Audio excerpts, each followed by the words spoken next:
আসসালামু আলাইকুম।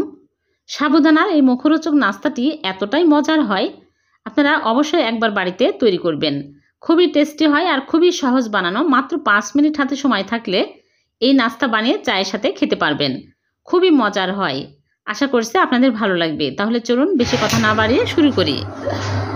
প্রথমে একটা বোলের মধ্যে নিয়ে নিচ্ছি সাবুদানা হাফ কাপ। এখানে আমি মোটা দানার সাবুদানা নিয়েছি।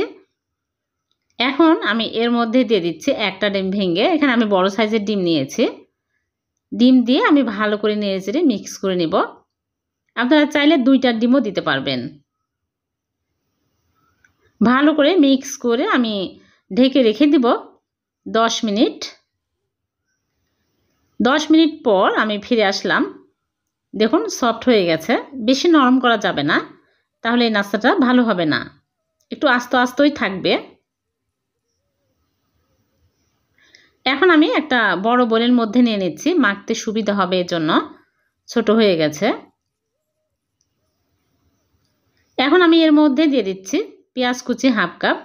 একদম কুচি করে দিতে হবে। তারপরে দিয়ে দিচ্ছি স্বাদমতো লবণ আর হলুদের গুঁড়া হাফ চামচ, মরিচের গুঁড়া হাফ চামচ, ঝাল বুঝে দিতে হবে। জিরার গুঁড়া আস্ত জিরা দিয়ে দিলাম ১ চামচ, ধনিয়া গুঁড়া হাফ চামচ, আর এখানে চাট মশলা নিয়েছি হাফ চামচ, আর দিয়ে দিচ্ছি ২টা কাঁচামরিচ একদম কুচি করে দিতে হবে। আর বেসন দিয়ে দিচ্ছি। বেসন যদি হাতের কাছে না থাকে তাহলে আপনারা চালের গুঁড়াও দিতে পারবেন, কর্নফ্লাওয়ার দিতে পারবেন। ধনিয়া পাতা হাতের কাছে থাকলে দিবেন, তাহলে খেতে আরও বেশি ভালো লাগবে। এখন আমি ভালো করে মাখিয়ে নিব। এইরকম করে কষলে কষলে মাখিয়ে নিতে হবে।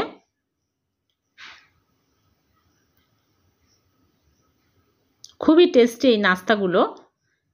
আমি আরও দিয়ে দিলাম বেসন। এখানে আমি 1/3 কাপের মতো দিয়েছি। দিয়ে ভালো করে মাখিয়ে নিচ্ছে। বেশি শক্ত করা যাবে না, আবার বেশি নরমও করা যাবে না। এখানে আমি সামান্য পরিমাণে পানি দিয়ে মেখে নিয়েছি। এখন আমি ভেজে নিব।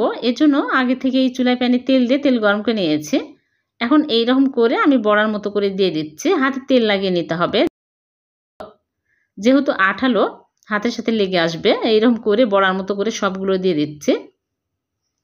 চুলার আঁচ মিডিয়াম আঁচে রাখতে হবে।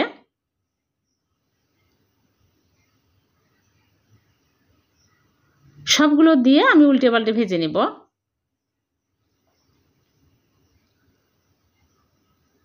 আপনারা বাড়িতে বানিয়ে দেখবেন, অনেক টেস্টি নাস্তা। বিকেলের চায়ের সাথে খেতে পারবেন। আবার মেহমান আসলে ঝটপট মেহমানকে এই নাস্তা বানিয়ে চায়ের সাথে আপ্যায়ন করা যাবে। খুবই মুচমুচে হয়, খেতে খুবই টেস্টি। যখন এরকম সুন্দর কালার হবে তখনই তুলে নিতে হবে। হাফ কাপ সাবুদানাতে কিন্তু অনেকগুলো নাস্তা হলো। সবগুলো ভেজে তুলে নিয়েছি আর টমেটো সস দিয়ে পরিবেশন করে নিয়েছি। এমনিতেও খাওয়া যাবে। হয়ে গেল হাফ কাপ সাবুদানা দিয়ে ভীষণ মজার মুচমুচে মুখরোচক নাস্তা। একটা ইউনিক রেসিপি, আপনারা বাড়িতে অবশ্যই ট্রাই করবেন। একটা ভেঙে দেখাচ্ছি, উপরে মুচমুচে আর ভিতরে সফট, খেতে দারুণ টেস্টি। ভিডিওটি যদি ভালো লেগে থাকে লাইক কমেন্ট শেয়ার করে দেবেন। আবার দেখা হবে নতুন কোনো রেসিপিতে। আল্লাহ হাফেজ।